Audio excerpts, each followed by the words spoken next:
Hi hello friends, big boss season 7 grand ఫినాలేలో చాలా shockings అయితే జరగబోతున్నట్టు తెలుస్తుందన్నమాట. ఒక ట్విస్ట్ కూడా ఉండబోతున్నట్టు తెలుస్తుంది, ఒక గుడ్ న్యూస్ కూడా ఉండబోతున్నట్టు తెలుస్తుంది. అదేంటనేది చూసేద్దాం.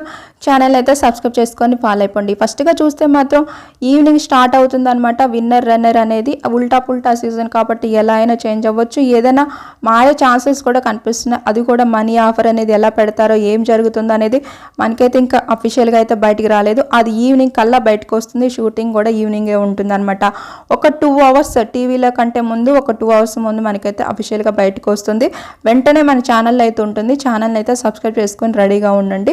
ఇక అలానే చూస్తే రవితేజ గారు అయితే స్టేజ్ పైకి వచ్చేసారు. అక్కడ చూస్తే కమర్కి అయితే బంపర్ ఆఫర్ ఇచ్చేసారనమాట. అది కూడా బయటకు వచ్చేస్తే నీకు నెక్స్ట్ మూవీలో ఆఫర్ ఇస్తామని చెప్పడం జరిగింది. అమర్ అయితే ఆల్మోస్ట్ బయటకు వచ్చేసారనమాట. ఇక అక్కడ నుంచి క్లోజ్ అయితే చేయడం జరిగిందనమాట డోర్స్. అదంతా చూసిన రవితేజ గారు వెంటనే తనకైతే మూవీలో ఆఫర్ కూడా ఇచ్చినట్టయితే తెలుస్తుంది. ఇక మహేష్ బాబు కూడా రాబోతున్నారనమాట. నేను ఆల్రెడీ చెప్పాను ఒక వీడియోలోనే. ఇక చాలా ఇంట్రెస్ట్గా అయితే ఉండబోతుంది. ఈరోజు గ్రాండ్ ఫినాల్ అనేది తెలుస్తుంది. ఇంకా ఏమేమి జరగబోతున్నా ఏంటి అనేది నేను నెక్స్ట్ ఇంకొక వీడియోలో చెప్తాను. ఛానల్ని అయితే ఫాలో అవుతుండండి. ప్రతి అప్డేట్ మన ఛానల్లో ఉంటుంది ఫ్రెండ్స్.